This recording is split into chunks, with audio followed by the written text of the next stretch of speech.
Hello everyone, welcome back to most amazing platform Nicola Physics by Roots classes and I hope आप सब बढ़िया होंगे, प्यार से होंगे एंड खुश होंगे। तो चलिए शुरू करते हैं आज का लेक्चर, जिसके अंदर हम कवर कर रहे होंगे आपकी क्लास 10th मैथ्स का चैप्टर नंबर 2 पॉलिनोमियल्स। तो इसके प्रीवियस लेक्चर्स में बच्चों हमने चैप्टर नंबर 1 रियल नंबर बहुत ही अच्छे से कवर कर लिया था with introduction and NCERT questions. तो आज हमारी बारी है पॉलिनोमियल चैप्टर को सॉल्व करने की। तो चलिए स्टार्ट करते हैं।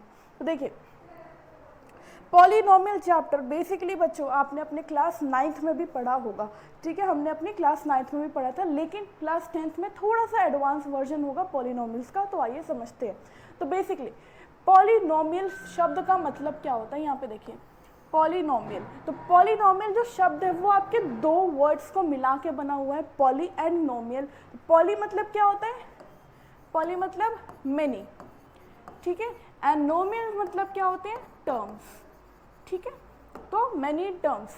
तो अब बेसिकली मैथ्स की भाषा में जो टर्म्स होते हैं, ये टर्म्स कैसे बनते हैं, ठीक है, टर्म्स। तो मैथ्स में टर्म्स कह लो या फिर एक्सप्रेशन कह लो, कोई भी एक्सप्रेशन, ठीक है, टर्म्स को मिलाकर क्या बनते हैं, एक्सप्रेशन। अब एक्सप्रेशन बनाने के लिए हमें क्या क्या चाहिए होता है, हमें चाहिए होते हैं बेटा वेरिएबल, ठीक है, हमें चाहिए होते हैं वेरिएबल। और अगर वेरिएबल है तो वेरिएबल के आगे क्या लगता है, कोफिशिएंट। तो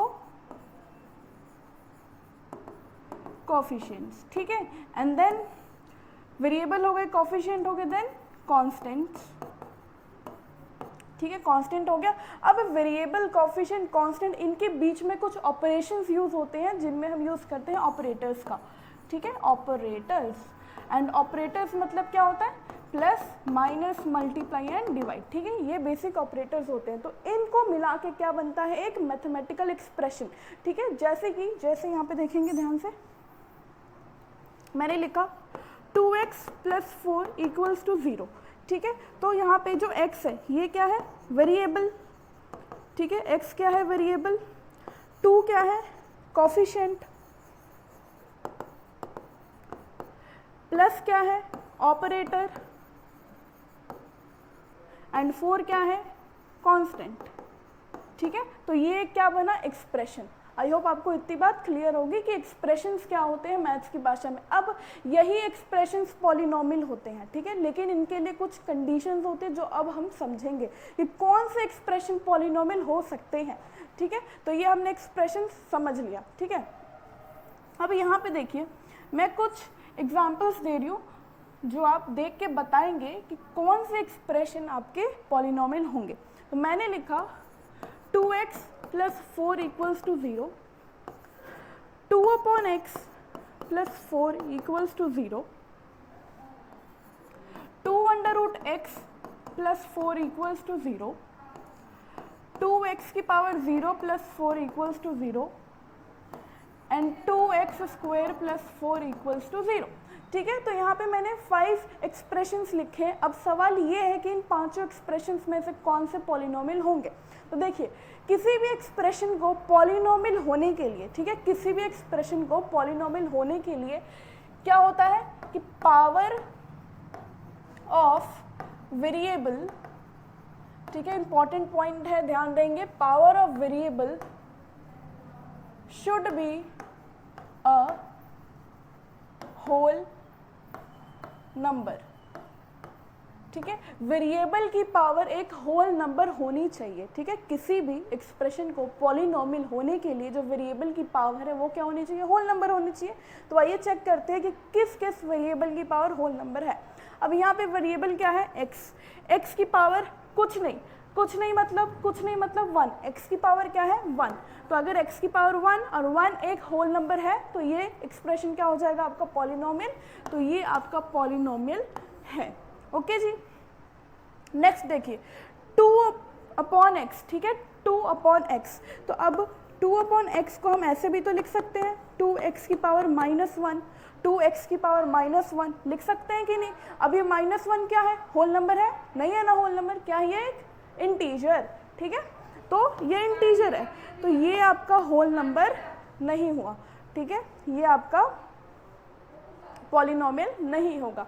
नेक्स्ट देखिए 2√x, 2 अंडर रूट एक्स। अब यहाँ पे अंडर रूट एक्स है तो हम अंडर रूट एक्स को ऐसे भी तो लिख सकते हैं एक्स की पावर 1/2 लिख सकते हैं ना, एक्स की पावर 1/2। अब यहाँ पर 1/2 क्या है, क्या ये होल नंबर है, क्या ये 1/2 होल नंबर है, नहीं है ना, क्या है ये एक फ्रैक्शन है, तो ये भी बेटा जी आपका पॉलिनोमियल नहीं कहलाएगा, ठीक है, तो ये भी आपका पॉलिनोमियल नहीं कहलाएगा।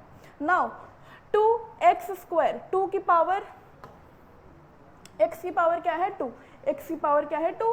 अब 2 क्या होता है, एक होल नंबर है, ऑब्वियसली होल नंबर है, तो ये आपका पॉलिनोमियल कहलाएगा, ठीक है। अब इसका आंसर आप हमारे कमेंट सेक्शन में बताएंगे कि क्या ये पॉलिनोमियल कहलाएगा कि नहीं, ठीक है, इसका आंसर आप हमारे कमेंट सेक्शन में बताएंगे क्या ये पॉलिनोमियल होगा या नहीं, ठीक है। तो बेसिकली ओवरऑल कंक्लूजन क्या निकला कि कोई भी एक्सप्रेशन पॉलिनोमियल कब कहलाता है, जब पावर ऑफ वेरिएबल उसकी होल नंबर होती है, ठीक है। कोई भी एक्सप्रेशन, मेरे पीछे पीछे बोलिए, कोई भी एक्सप्रेशन पॉलिनोमियल कब कहलाएगा, जब वेरिएबल की पावर एक होल नंबर होगी, तब वो क्या कहलाएगा, पॉलिनोमियल, ठीक है। तो आई होप आपको इतनी बात क्लियर हो गई होगी, ठीक है।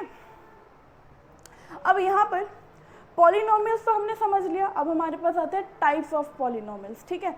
हमने क्लास 9th में 8th में पढ़ रखा है टाइप्स ऑफ पॉलिनोमियल, पढ़ा होगा कि नहीं बताइए फटाफट से।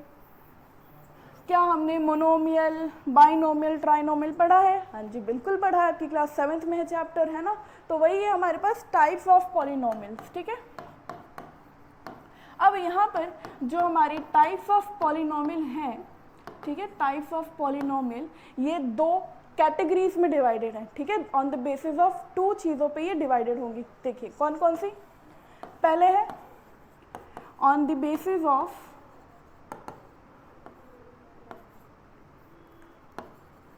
नंबर ऑफ टर्म्स, ठीक है, नंबर ऑफ टर्म्स के ऊपर डिवाइडेड है। एंड नेक्स्ट क्या है, on the basis of degree, ठीक है। तो डिग्री क्या होती है, हाईएस्ट पावर, डिग्री मतलब हाईएस्ट पावर, पावर किसकी, ऑफ वेरिएबल, ठीक है, डिग्री मतलब हाईएस्ट पावर ऑफ वेरिएबल, ठीक है। तो टाइप्स ऑफ पॉलिनोमियल 2 बेसिस पे डिवाइडेड है, कौन कौन सी होगी, on the basis of number of terms and on the basis of degrees, ठीक है। डिग्री क्या होती है, हाईएस्ट पावर। अब on the basis of number of terms हमने ऑलरेडी पढ़ रखा है, क्या होता है, मोनोमियल, मोनोमियल मतलब 1 टर्म, ठीक है, मोनोमियल मतलब 1 term. Next binomial, binomial 2 terms, ठीक है। नेक्स्ट ट्राइनोमियल, ट्राइनोमियल क्या हो गया, 3 टर्म्स, ठीक है। तो ये चीज़ तो हमने ऑलरेडी पढ़ के आ गए हैं, ठीक है, monomial, binomial and trinomial. I hope आपको ये सारी चीज़ें क्लियर हो रही होंगी। नेक्स्ट है हमारे pass on the basis of degree. Now degree क्या होता है, highest power of the variable, degree क्या है, highest power of the variable, ठीक है। तो देखो जब आपकी डिग्री 1 होगी, डिग्री 1 होगी, ठीक है, तब हम इसे बोलते हैं लीनियर पॉलिनोमियल, ठीक है, लीनियर पॉलिनोमियल, यानी कि इसका स्टैंडर्ड फॉर्म ऐसे लिखाएगा ax + b = 0, ठीक है।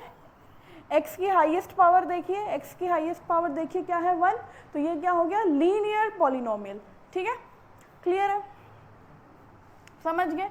वैसे ही अगर आपके पास डिग्री 2 होगी तो इसे हम बोलेंगे क्वाड्रेटिक पॉलिनोमियल, क्वाड्रेटिक पॉलिनोमियल, ठीक है।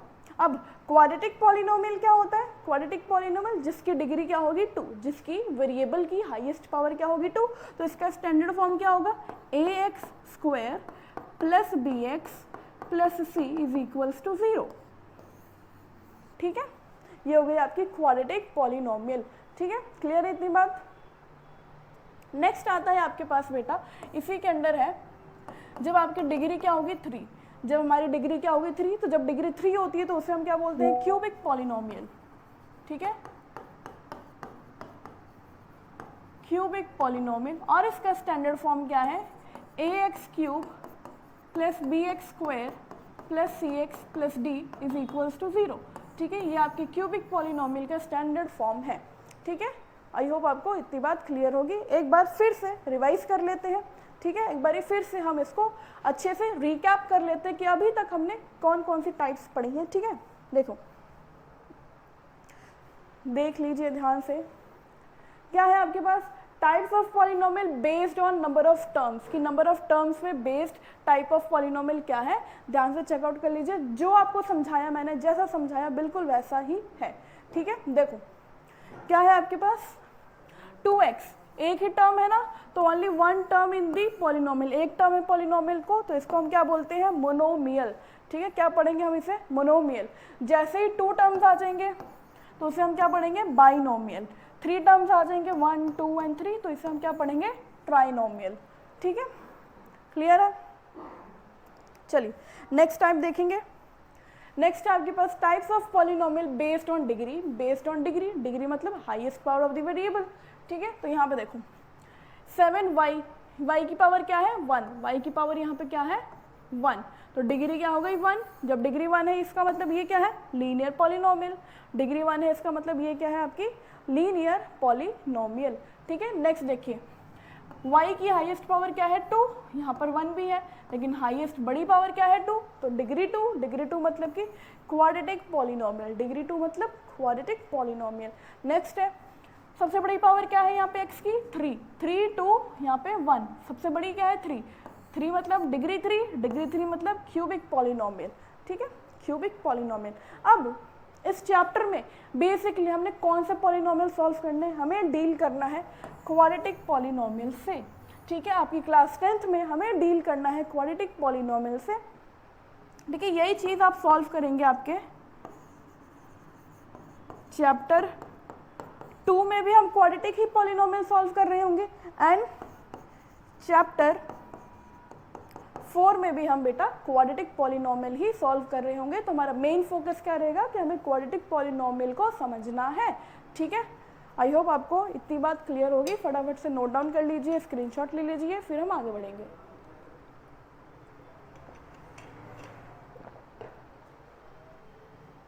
ठीक है, चलो नेक्स्ट है ग्राफ ऑफ पॉलिनोमियल। तो हमने मेजरली 3 टाइप्स के पॉलिनोमियल पढ़े, linear polynomial, quadratic polynomial and cubic polynomial. अब इन पॉलिनोमियल्स के हमें ग्राफ समझने होंगे। ग्राफ एमसीक्यू क्वेश्चंस में आपके लिए आ सकता है। तो देखिए यहाँ पे क्या है, y is equals to ax plus b. ठीक है, y equals to ax plus b, तो ये आपका लीनियर पॉलिनोमियल का ग्राफ है। ठीक है, ये क्या है, लीनियर पॉलिनोमियल। अब यहाँ पर ये हो गई आपकी y एक्सिस, ये हो गई आपकी x एक्सिस। ठीक है, तो हमें देखना है कि x एक्सिस वाली लाइन पर, x एक्सिस वाली लाइन पर जो हमारी इक्वेशन की लाइन है, जो हमारी मेन इक्वेशन की लाइन है, वो एक पॉइंट से होते हुए जा रही है, एक पॉइंट पे कट कर रही है। तो अगर एक पॉइंट पे कट करेगी तो वो क्या है, लीनियर पॉलिनोमियल। तो यहाँ से एक और कंक्लूजन आता है कि जितनी डिग्री होगी उतने ही आपके सॉल्यूशंस निकल के आएंगे। ठीक है, तो अगर डिग्री 1 है तो x की एक ही वैल्यू निकलेगी। ठीक है, x की 1 वैल्यू निकलेगी। ठीक है जी, नेक्स्ट देखिए, ये आपका y एक्सिस, ये आपका x एक्सिस। ठीक है, x वाली लाइन पर ये जो कर्व है, ठीक है, ये जो कर्व है वो 2 पॉइंट्स पे कट कर रही है, यहाँ पे और यहाँ पे। तो जब 2 पॉइंट्स पे कट कर रही है यानी कि डिग्री 2, और डिग्री 2 मतलब कि क्वाड्रेटिक पॉलिनोमियल। ठीक है, तो ये क्या होगा, y equals to ax square plus bx plus c। ठीक है, तो ये हो गया आपका क्वाड्रेटिक पॉलिनोमियल। क्लियर है, समझ गए। तो ये हो गया क्वाड्रेटिक पॉलिनोमियल। और कैसा ग्राफ है ये, पैराबोला। ठीक है, इस ग्राफ को हम क्या बोलते हैं, पैराबोला। ठीक है, तो ये हो गया आपका क्वाड्रेटिक पॉलिनोमियल।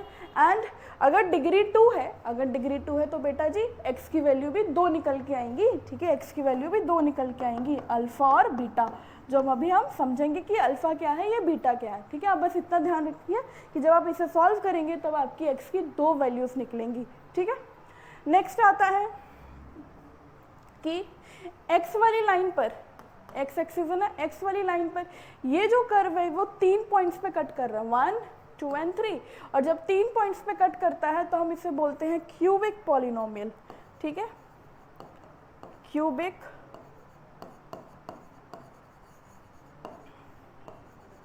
पॉलिनोमियल। ये क्या हो गया? Cubic polynomial. तो यहाँ पे आपकी x की 3 वैल्यूज निकलेंगी, अल्फा, बीटा एंड गामा, ठीक है, और इसका स्टैंडर्ड फॉर्म होगा y is equals to ax cube plus bx square plus cx plus d equals to 0, ठीक है। तो ये हो गए आपके linear, quadratic and cubic polynomial के ग्राफ, ठीक है। आई होप आपको क्लियर हो रहा होगा। अगर कोई भी डाउट है, हल्का सा भी डाउट है, डाउट नहीं रहना चाहिए, ठीक है, थोड़ा सा भी डाउट है तो फटाफट से हमारे कमेंट सेक्शन में बताइए किस पॉइंट पे, किस टाइम पे आपको डाउट है, ठीक है, आपको आपका जवाब मिल जाएगा। चलिए आगे बढ़ते हैं, ठीक है, आगे बढ़ते हैं। नेक्स्ट है हमारे पास जीरोज ऑफ द पॉलिनोमियल, ठीक है। नेक्स्ट क्या है हमारे पास? Zeros of the polynomial. अब जीरोज ऑफ द पॉलिनोमियल हो या रूट्स ऑफ द पॉलिनोमियल हो, मतलब एक ही है कि हमें पॉलिनोमियल में जो वेरिएबल है, अगर पॉलिनोमियल में x वेरिएबल है तो x की वैल्यू निकालनी है, ठीक है। अगर पॉलिनोमियल में y वेरिएबल है तो हमें y की वैल्यू निकालनी है, ठीक है। तो क्या है जीरोस, क्या होते हैं? A zero value of a polynomial is a number which when substituted in the polynomial the value is 0, ठीक है। जीरो वैल्यू क्या होती है? जीरो वैल्यू या रूट ऑफ द पॉलिनोमियल वो एक नंबर होता है, जब हम उस नंबर को अपनी इक्वेशन में पुट करते हैं तो पूरी इक्वेशन को सॉल्व करके हमारे पास आंसर क्या आता है? 0, ठीक है। देखो, नहीं समझ आया कोई दिक्कत की बात नहीं, अभी हम एक एग्जाम्पल से समझते हैं, ठीक है। हमारे पास एग्जाम्पल गिवन है, ओके। क्या है? 3x plus 1। तो अब 3x प्लस 1 को हम इक्वल्स टू 0 रखेंगे, क्यों? क्योंकि हमें एट द एंड आंसर क्या चाहिए? 0 ही तो चाहिए। तो एट द एंड हमें आंसर क्या चाहिए? 0 चाहिए, ठीक है। देखो, तो 3x is equals to 0 plus 1 है, उधर जाके क्या होगा? -1, ठीक है। तो 3x इज इक्वल्स टू -1 आ गया। x की वैल्यू क्या होगी? -1/3। x की वैल्यू क्या होगी? -1/3, ठीक है। तो ये मैंने x की वैल्यू निकाली। अब अगर मैं इस x की वैल्यू को इस इक्वेशन में पुट करूंगी तो मेरा आंसर क्या बनेगा? 0, ठीक है। देखो, 3x प्लस 1, ठीक है, 3, x की वैल्यू क्या आई है? -1/2, ठीक है। x की वैल्यू क्या आई है?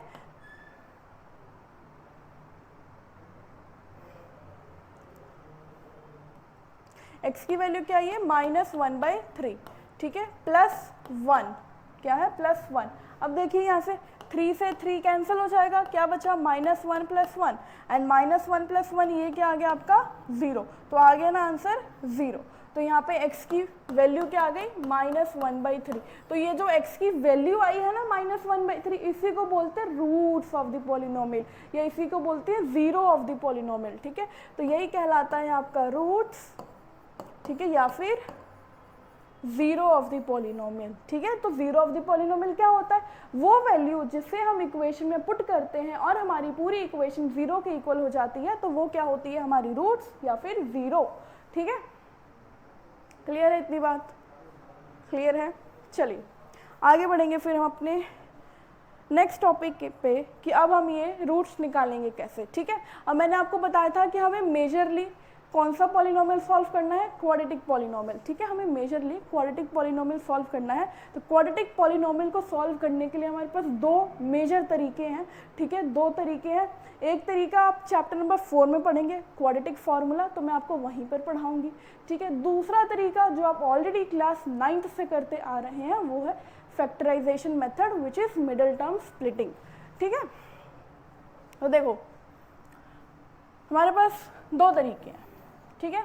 कौन कौन से 2 तरीके? एक तो है मिडल टर्म स्प्लिटिंग, ठीक है। क्या है?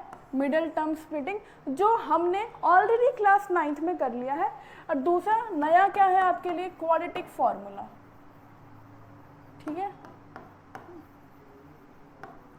Quadratic formula.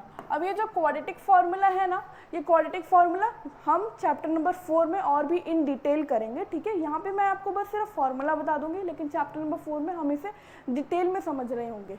क्लियर है? तो देखो, मिडिल टर्म स्प्लिटिंग, आपके पास क्वाड्रेटिक पॉलिनोमियल गिवन होगा ax² plus bx plus c equals to 0, ठीक है। तो मिडिल टर्म स्प्लिटिंग में क्या करते हैं, मिडिल टर्म जो है ना इसकी bx, ठीक है, इसको ऐसे तोड़ना है, इसको ऐसे तोड़ना है कि मल्टीप्लाई करने पे ये क्या बने, ठीक है, a इंटू सी, मल्टीप्लाई करने पे ये क्या बने, a इंटू सी, ठीक है, मल्टीप्लाई करने पे क्या बन जाए, a इंटू सी। और अगर मैं इसको प्लस या माइनस करूँ, ठीक है, प्लस या माइनस कुछ भी करूँ, तो ये मुझे क्या मिल जाए, यहाँ पे b, क्या मिल जाए मुझे, b, ठीक है। तो यही होती है मिडिल टर्म स्प्लिटिंग। एक एग्जांपल से समझते हैं, ठीक है। देखो,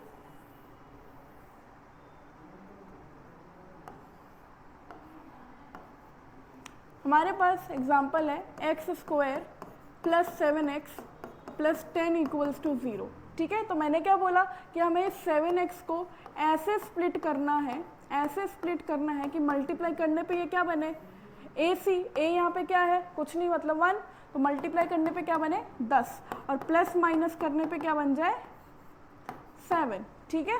तो देखो 5 इंटू 2 10 एंड 5 प्लस 2 7, ठीक है।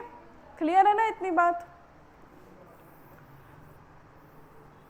तो हम इसको कैसे लिखेंगे, x² प्लस 7x को लिख सकते हैं ना 5x प्लस 2x, मल्टीप्लाई करके 10 ही बना रहा है और प्लस माइनस करके 7x बना रहा है ना, प्लस 10 इक्वल्स टू 0। अब यहाँ से कॉमन निकलेगा और यहाँ से कॉमन निकलेगा, तो यहाँ से हमने x बाहर निकाला तो हमारे पास क्या बचा, x प्लस 5, ठीक है, क्या बचा, x प्लस 5। और यहाँ से आप कॉमन क्या निकालेंगे, 2 कॉमन निकलेगा, तो 2 बाहर निकाला तो यहाँ से क्या बचा, x प्लस 5, ठीक है। अब ध्यान रहे कि ये दोनों ब्रैकेट्स क्या होने चाहिए, सेम, ये दोनों ब्रैकेट्स क्या होने चाहिए, सेम। अगर ये दोनों ब्रैकेट गलत है तो बेटा आप गड़बड़ कर रहे हो, ठीक है, आप गड़बड़ कर रहे हो, दोबारा से सॉल्व करना, ठीक है। दोनों ब्रैकेट क्या होने चाहिए, सेम।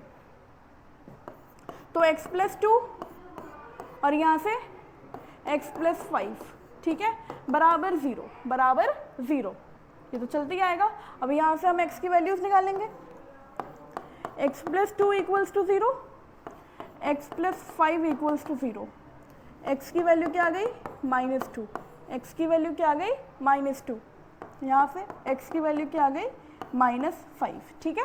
तो मैंने आपको क्या बोला था कि क्वाड्रेटिक पॉलिनोमियल मतलब डिग्री 2 मतलब x की वैल्यू 2 निकलेंगी, तो x की वैल्यू 2 निकल गई। अब एक वैल्यू को हम पढ़ लेंगे अल्फा, दूसरे वैल्यू को हम पढ़ लेंगे बीटा, ठीक है, एक वैल्यू को हम पढ़ लेंगे अल्फा, दूसरे वैल्यू को हम पढ़ लेंगे बीटा, ठीक है, समझ गए। अब क्वाड्रेटिक फॉर्मूला, ठीक है, अगर अभी ना भी समझ आया कोई दिक्कत की बात नहीं क्वाड्रेटिक फॉर्मूला के लिए, क्योंकि ये हम ऑलरेडी चैप्टर 4 में फिर से पढ़ेंगे, अच्छे से पढ़ेंगे, एडवांस में पढ़ेंगे, डिटेल में पढ़ेंगे, ठीक है। तो यहाँ पे सिर्फ फॉर्मूला देख लो क्या होता है। यहाँ पे x की वैल्यू कैसे निकलती है, x equals to -b plus minus under root b² minus 4ac by 2a, ठीक है। ये फॉर्मूला होता है आपका क्वाड्रेटिक फॉर्मूला, ठीक है, ये होता है क्वाड्रेटिक फॉर्मूला। अब यहाँ पर देखो इसको ही सॉल्व करते हैं।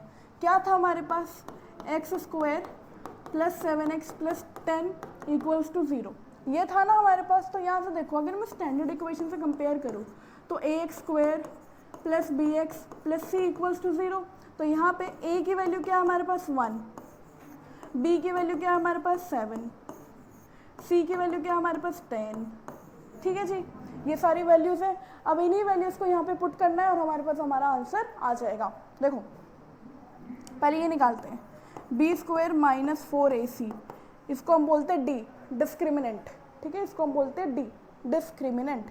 तो b² यानी कि 7 का स्क्वायर माइनस 4, a क्या है 1, c क्या है 10, ओके, 7 का स्क्वायर 49 माइनस 4 इंटू 1 4, 4 इंटू 10 40, ठीक है। तो तो b square minus 4ac, b square minus 4ac कितना आ गया आपके पास 9, ठीक है, ये वैल्यू आ गई है 9, आ गई 9। अब हमारे पास फॉर्मूला देखो क्या है, x equals to minus b, plus minus है ना, यानी कि एक बारी प्लस में लेंगे एक बारी माइनस में लेंगे, क्योंकि हमारे आंसर 2 आ रहे हैं, तो एक बारी प्लस में लेके आएंगे एक बारी माइनस में लेके आएंगे, ठीक है। तो एक बारी हमने प्लस रखा, under root b square minus 4ac कितना आया है 9, ठीक है, यहाँ पे ये लिख लो बी स्क्वायर माइनस 4ac, ठीक है, अपॉन में 2a, ये फॉर्मूला लिखा, वैल्यूज पुट कर दो, तो x equals to minus b की जगह 7 plus under root b square minus 4ac कितना आया है 9, अपॉन में 2, a कितना है 1, ठीक है, सारी वैल्यूज पुट कर दी। अब जब सारी वैल्यूज पुट हो गई हैं तो बस हमें सॉल्व करना है। देखो x equals to minus 7 plus under root 9 क्या होता है, अंडर रूट 9 क्या होता है 3, ठीक है, अंडर रूट 9 क्या होता है 3, और ये आ गया 2, तो x equals to minus 7 plus 3 क्या होगा -4/2, और ये कटिंग होके क्या आ जाएगी -2। देखो हमने मिडिल टर्म स्प्लिटिंग से भी -2 लेके आए हैं, ठीक है, मिडिल टर्म स्प्लिटिंग से भी हमारा आंसर क्या आया है -2, क्लियर है। तो जैसे मर्जी सॉल्व करो, चाहे ऐसे सॉल्व करो या ऐसे सॉल्व करो, आंसर सेम आएगा, ठीक है। अब बारी आपकी है कि आप कैसे सॉल्व करते हो, ठीक है, ये क्वेश्चन में क्या पूछा हुआ कि हमें कैसे सॉल्व करना है, ठीक है, समझ गए। अब अगर मैं ऐसे लिखती x equals to minus b, plus लिया था ना, यहाँ पे प्लस माइनस दोनों है, तो एक बारी माइनस में लिख दो B square minus 4ac upon में 2a, तो इसे सॉल्व करके आएगा आपके पास x की वैल्यू आएगी -5, ठीक है। तो कोई भी मेथड करो, कोई भी मेथड से सॉल्व करो, आंसर आपके पास सेम ही आएगा, ठीक है। लेकिन चैप्टर नंबर 2 में मेजरली हमें मिडिल टर्म स्प्लिटिंग पे ज़्यादा फोकस करना है, ठीक है, सीखने हमने दोनों ही है।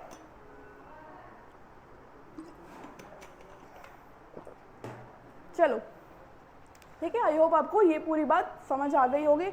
नोट डाउन करेंगे या तो फटाफट से स्क्रीनशॉट लेंगे, फिर आगे बढ़ते हैं, ठीक है। चलो नेक्स्ट हमारे पास relation between zeros and coefficients of the polynomial, ठीक है। अब relation between zeros and the coefficients of the polynomial, quadratic polynomial पढ़ रहे हैं, ठीक है।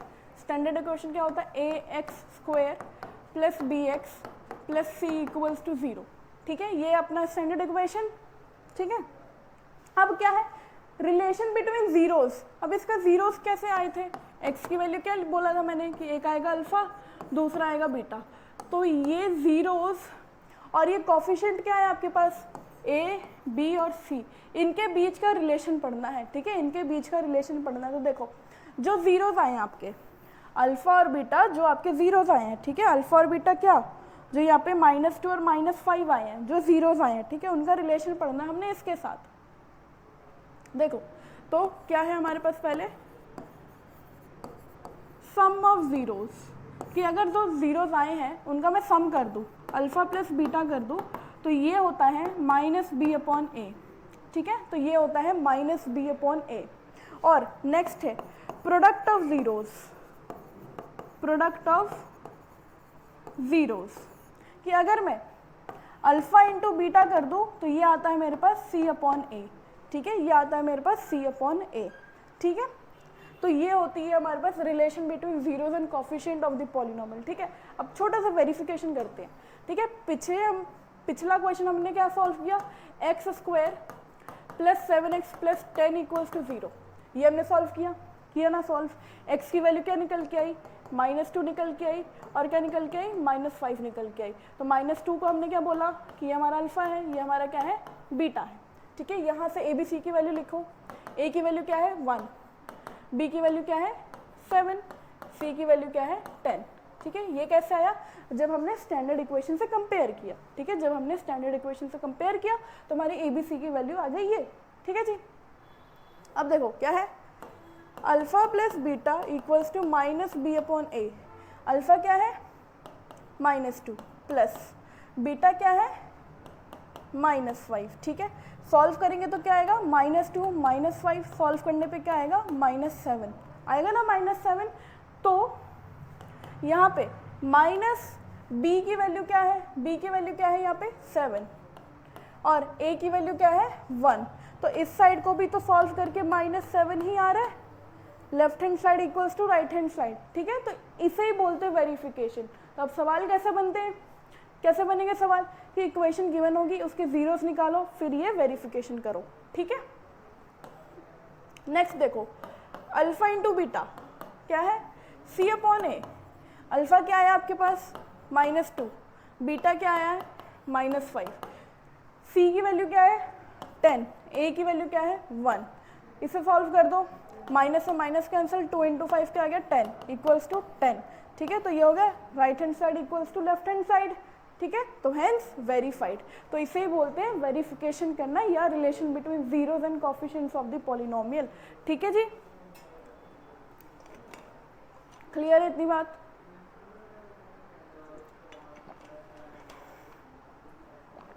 ठीक है।